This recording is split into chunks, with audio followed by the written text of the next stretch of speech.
আরে দেখ দেখ, একটা ভিক্ষুক। চল চল বিটলু, ওর টাকাগুলো হাতিয়ে নি। হ্যাঁ হ্যাঁ, চল চল, ওর থালায় তো দেখছি ভালোই টাকা আছে। সাহায্য করুন, আমাকে 2 টাকা দিয়ে সাহায্য করুন। আমাকে 2 টাকা দিলে 200 টাকা পাবেন। যে যা পারেন তা দিয়ে সাহায্য করুন। শুনেছিস বাবলা, ভিক্ষুকটা কি বললো? আরে হ্যাঁ রে হ্যাঁ, সবই শুনেছি। চল মজা নেওয়া যাক, তবে তার আগে আমাকে 2 টাকা ধার দে। সবের মধ্যে আবার টাকা ধার চাচ্ছিস কেন? আরে এত কথা না বলে দে তো, তোকে একটু পরে 10 টাকা দিচ্ছি। তুই দেখছি আমাকেও বোকা বানাচ্ছিস বাবলা। আরে ভাই দে না, টাকাটা দিয়ে দিচ্ছি তো। বিটলু তার পকেট থেকে 2 টাকা বের করে বাবলার হাতে দেয়। বাবলা টাকাটা নিয়ে ভিখারির থালায় দান করে। এই নিন ভিখু আঙ্কেল, 2 টাকা নিন। বেঁচে থাকো বাবা, বেঁচে থাকো। তোমাদের জন্য দোয়া করি। ধন্যবাদ ভিখু আঙ্কেল। আরে বেটা, পরে ধন্যবাদ দিস। নে এবার গুনে গুনে 200 টাকা নিয়ে নে। এ কি করছো বাবা? আমার টাকা তোমরা কেন নিচ্ছ? রেখে দাও বলছি, রেখে দাও। তোমার টাকা কেন আমরা নেব? আমরা তো আমাদের ভাগের টাকাই নিচ্ছি। তোমাদের টাকা মানে? তোমাদের টাকা কি করে হয়? তোমরা তো মাত্র 2 টাকা দিয়েছো। এই যে নিয়ে নিলাম আমাদের 200 টাকা। তুমি তো বলেছিলে 2 টাকা দিলে 200 টাকা দেবে, তাই তোমার কথা মতোই 2 টাকা দিয়ে 200 টাকা নিয়ে নিলাম। এই বিটলু, চল বাড়ি চল। এই চোর, চোর আমার টাকা নিয়ে চলে যাচ্ছে, চোর। ভিখারির কথা শুনে কয়েকটা লোক বাবলাকে ধরে নিয়ে আসে। এই বেটা, ভিখারির টাকা চুরি করেছিস কেন? দে ওর টাকা ফেরত দে। কি বলছেন কাকু? আমি কেন ওর টাকা চুরি করব? সে আমাকে বলেছে 2 টাকা দিলে 200 টাকা পাবো। কি ভিকু কাকু, এ কথা বলেননি আপনি? আপনি কি সত্যি এই কথা বলেছেন? হ্যাঁ বাবা, বলেছি। তবে দেখেছেন কাকু, সে হ্যাঁ বলেছে, তাই আমি তার কথা মতো 2 টাকা দিয়ে 200 টাকা নিয়েছি। বলুন, এটা কি চুরি হলো? না তো, তুই তো ঠিক কথাই বলেছিস। এই বেটা ভিখারি, তুই মানুষকে যদি কখনো মিথ্যে অপবাদ দিস, তোকে এই গ্রাম ছাড়া করে দেব। এরপরে সবাই চলে যায়। ভিখারি তার কষ্টে 200 টাকা হারিয়ে কাঁদতে থাকে। কি হয়েছে ভিখারি আঙ্কেল? আপনি গাছের নিচে বসে কান্না করছেন কেন? আর বলো না, সব জায়গায় আমার দুঃখ। খোদা আমার কপালে এই বুঝে লিখে রেখেছে। আল্লাহ যা করে আমাদের সবার মঙ্গলের জন্যই করে। হয়তো সামনে আপনার জন্য আরো ভালো কিছু অপেক্ষা করছে। ভালোর জন্য? আমার ভালোর জন্য কিছুই নেই গো মা। আজ 2টো ছেলে আমার ভিক্ষে করা 200 টাকা ছিনিয়ে নিয়ে গেছে। তুমি জানো না কত কষ্টে আমি ওই টাকা পেয়েছিলাম। এখন আমি কি খাবো, কি খেয়ে বেঁচে থাকবো? ও, তাহলে এই কথা। আচ্ছা, আপনি আমাদের বাড়ি চলুন। আমার মা আজ মুরগির ঝোল রান্না করেছে। ভিখারিকে নিয়ে সেতু তার বাসায় যায়। সেতু তার মাকে ভিখারির কথা খুলে বলে। ও, তাহলে এই কথা। আচ্ছা সেতু, তুই তাকে নিয়ে বস, আমি খাবার নিয়ে আসছি। সেতুর মা ভিখারিকে খাবার খেতে দেয়। ভিখারি পেট পুড়ে খেয়ে নেয়। আজ তাহলে আসি মা। হ্যাঁ আঙ্কেল, আবার আসবেন কিন্তু। হ্যাঁ ভাই, যখন আপনার খিদে পাবে তখনই চলে আসবেন। ভিখারি চলে যায়।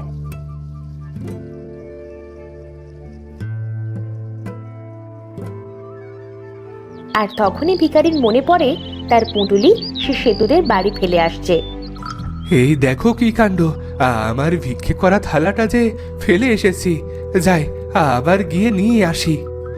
ভিখারি তার ফেলে আসা থালা নিতে সেতুদের বাড়ি আসে। আর তখন সে শুনতে পায় ঘরের ভেতরে সেতু আর তার মা কথা বলছে। মন খারাপ করো না মা, আজ রাতে না হয় না খেয়েই কাটাই। আমি তো না খেয়েই থাকতে পারবো, কিন্তু তুই তুই তো আর না খেয়ে থাকতে পারবি না বল। আজ মেহমান না আসলে হয়তো আমাদের রাতের খাবারটা বেঁচে যেত। ভিখারি বাইরে থেকে সব কথা শুনে সেতুদের বাড়ি থেকে চলে আসতে থাকে। হায় খোদা, এরা তো দেখছি দিন আনে দিন খায়। একেবারে আমার মতোই অবস্থা। আমাকে তাদের রাতের খাবার খাইয়েছে, আর এখন রাতে তারা উপোস করে থাকবে। এদের জন্য কিছু করতে পারলে নিজের কাছেই ভালো লাগতো। পরের দিন ভিখারি একটা গাছের নিচে বসে ভিক্ষা করছিল। কি গো কাকু, আজ কেমন রোজগার হলো? তা তোমরা তোমরা আবার এসেছো? যাও বলছি, যাও। বাবলাকে তো কাল 200 টাকা দিলে, আজও কি 2 টাকায় 200 টাকা পাবো? তোমরা আমার সাথে অন্যায় করেছো, যাও, ভাগো ভাগো বলছি। ভিখারির সাথে আবার অন্যায়? ভালোই ভালোই আজকে চাঁদাটা দিয়ে দাও, নয়তো কালকের মতোই হাল করব তোমার। চাঁদা? কিসের চাঁদা? ওরে বাবা, আমাদের এলাকায় ভিক্ষে করবে আর আমাদের চাঁদা দেবে না, তা কি করে হয়? এ কথা বলে তারা ভিখারির সব টাকা ছিনিয়ে নেয়। ভিখারি চোর চোর বলে চিৎকার করলে কয়েকজন লোক চলে আসে। আরে এখানে হচ্ছেটা কি? দেখুন না কাকু, আমরা এদিক দিয়ে যাচ্ছিলাম, আর তখনই এই ভিখারিটা আমাদের সব টাকা ছিনিয়ে নিয়ে ওর থালায় রেখে দিয়েছে। ভিখারি চোর, মার মার ওকে, মার। ভিখারিকে মেরে তারা চলে যায়। আজও সেতু ফেরার পথে ভিখারিকে গাছের তলায় শুয়ে থাকতে দেখে। এ কি হয়েছে আঙ্কেল? আপনার সারা শরীর দেখছি রক্তে রক্তাক্ত হয়ে আছে। ও তেমন কিছু না, ওই দুষ্টু ছেলে দুটো আজও আমার টাকা ছিনিয়ে নিয়ে এই হাল করেছে। ইস, চলুন আঙ্কেল, আমাদের বাড়ি চলুন। ভিখারিকে নিয়ে সেতু তাদের বাড়ি আসে। এরপরে সেতু আর সেতুর মা ভিখারির হাত পা কাপড় দিয়ে বেঁধে দেয়। শোন সেতু, লোকটার অবস্থা বেশ ভালো নয় মনে হচ্ছে রে। আমি আমাদের এই বাড়ির দলিল মণ্ডল মশাইকে দিয়ে কিছু টাকা নিয়ে আসি, তারপরে ডাক্তার নিয়ে লোকটার চিকিৎসা করাবো। ঠিক আছে মা, তুমি যা ভালো মনে করো। ভিখারি পাশের রুম থেকে সেতু আর সেতুর মায়ের সব কথা শুনে ফেলে। হায় খোদা, পৃথিবীতে এদের মতো মানুষ আছে বলেই এখনো পৃথিবী ধ্বংস হয়নি। আঙ্কেল, আপনার দেখছি জ্ঞান ফিরেছে। তা আঙ্কেল, আপনার পরিবারে কি কেউ আছে? পরিবার? পরিবার বলতে সবকিছুই ছিল, কিন্তু তা আজ অতীত। কি সেই অতীত আঙ্কেল? আমি আজ ভিখারি হলেও আগে আমি ভিখারি ছিলাম না। বিলেত দেশে প্রায় 30 বছর কাটিয়ে বউয়ের কাছে অনেক টাকা পাঠিয়েছিলাম। একদিন বিলেত শেষে দেশে এসে শুনি বউ আমার সব টাকা পয়সা নিয়ে অন্য আরেকজনকে বিয়ে করেছে। এদিকে অনেক বছর বিলেতে কাজ করতে করতে আমি অনেক কঠিন রোগে আক্রান্ত হয়ে পড়ি। এর জন্য আমি আর কাজ করতে পারি না, তাই সেই ভিখারির পথ বেছে নিই। আপনার দেখছি আমাদের চেয়েও খারাপ অবস্থা। তোমাদের অবস্থা কি সেটা বলো?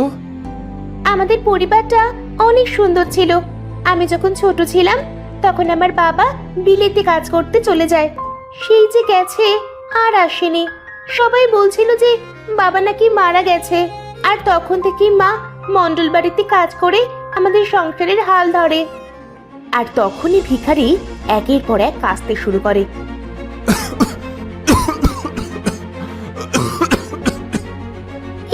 কি হলো? আপনি কাশছেন কেন? আমার মনে হয় আগের রোগটা আবার বেঁকে বসেছে। আপনি অপেক্ষা করুন, আমি এক্ষুনি ডাক্তার নিয়ে আসছি। সেতু ভিখারির অবস্থা কঠিন দেখে ডাক্তার আনতে চলে যায়। এদিকে আমার থাকাটা একেবারে ঠিক হবে না। আমি এদের আর কষ্ট দিতে চাই না। আমার এখনই এখান থেকে চলে যাওয়া উচিত।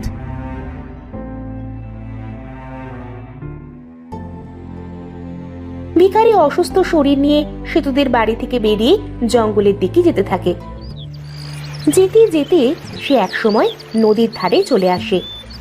না, আমি আর পারছি না। আমি আমি আর বাঁচতে চাই না এভাবে। এর সমাপ্তি আমাকে এখনই করতে হবে। ভিখারি নদীতে ঝাঁপ দিয়ে মৃত্যুর কথা ভাবে। সে নদীর কাছে যায়, আর তখন তার পায়ের কাছে একটা বোতল ভেসে আসে। আরে, এটা তো অনেক সুন্দর বোতল। ইস, এটা যদি সেতুকে উপহার দিতে পারতাম। ভিখারি বোতলের মুখ খোলে আর তখনই তার সামনে এক বিশাল বড় দানব চলে আসে। কে কে আমাকে 7 বছর পর মুক্ত করলো? কে কে সে? আমি আমি এক সাধারণ ভিখারি, কিন্তু আপনি কে? আমি এক অভাগা জিন, যে নিজের একটা ভুলের কারণে এই পৃথিবীতে বন্দী হয়েছিলাম, কিন্তু তুমি আমাকে মুক্ত করলে। বলো বলো তোমার কি চাই? আমি তোমার 3টি ইচ্ছে পূরণ করব। শেষ জীবনে নিজের জন্য কিছুরই প্রয়োজন নেই, কিন্তু সেতু ওর জন্য চাইতে পারলে মরেও শান্তি পাবো। বলো বলো তোমার 3টি ইচ্ছে, বলো ভিখারি। আমার প্রথম ইচ্ছে হলো সেতুর বাবাকে তার কাছে ফিরিয়ে দাও। হয়ে গেছে, সেতুর বাবা ফিরে এসেছে। সেতু, সেতু কোথায় তুই? তাড়াতাড়ি এদিকে আয়, দেখে যা মা, তোর বাবা ফিরে এসেছে। বাবা! আমার লক্ষ্মী সোনা সেতু।